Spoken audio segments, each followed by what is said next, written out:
សូមអនុមោទនាស្ដាប់នៅព្រះធម៌នៅថ្ងៃនេះគឺជាថ្ងៃ7រោចខែចេសអត្តស័កពុទ្ធសករាជ2570គ្រិស្តសករាជ2026ដូច្នេះសូមគោរពអញ្ជើញអស់លោកអ្នកសប្បុរសទាំងឡាយចូលស្ដាប់និងអនុមោទនានៅព្រះធម៌ដែលពរនាអំពីរូបខណ្ឌជាមួយនឹងខ្ញុំបាទដូចតទៅសូមអនុមោទនាសូមអនុមោទនារូបសត្វស្រីប្រុសមិនខុសគ្នាផ្សេងតែនាមីដោយនិយមក្រុមសព្វភាសាសព្វនិគមទាំងតូចទាំងធំលើពងសធា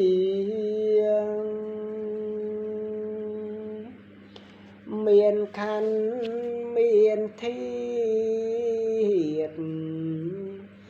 មានអន្ទ្រីចែកទីកន្លែងផ្សេងនេះក្នុងរូបសពសត្វរាល់គ្នាតាមបរមត្ថថាអន្តੰឧត្តម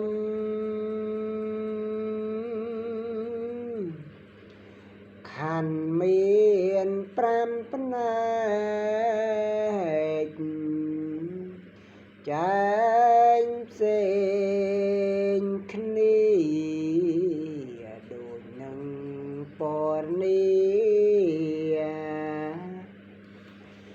ចំពោះចំ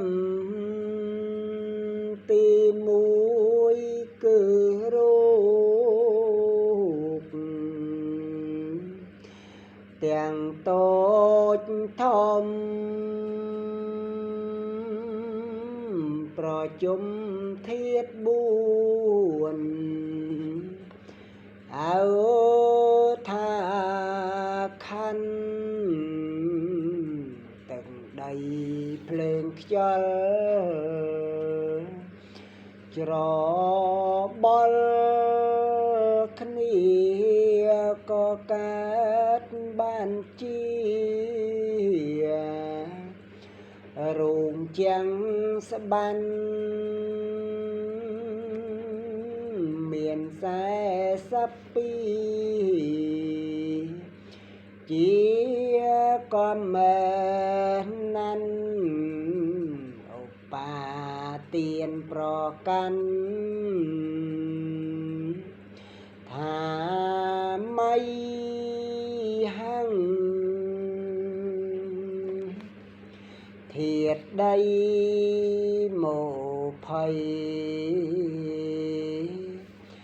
នៃរូបបាគេសារហូត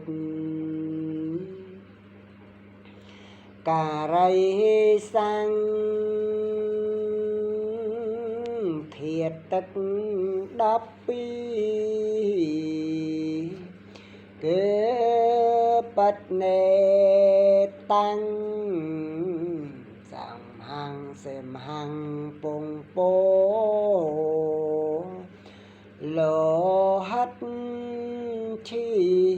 មរត់មុតតាំង chia con nan miền mong tam bót thân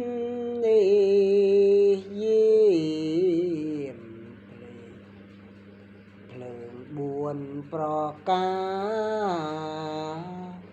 có tranh phim đất rô xanh chim kiềm cro nhân thiệt khá pram mùi chuối bọn nghề trai phạt đòi chọn nét mình bong ông thơ phèn yết luôn ắt ria ruộng ruộng chi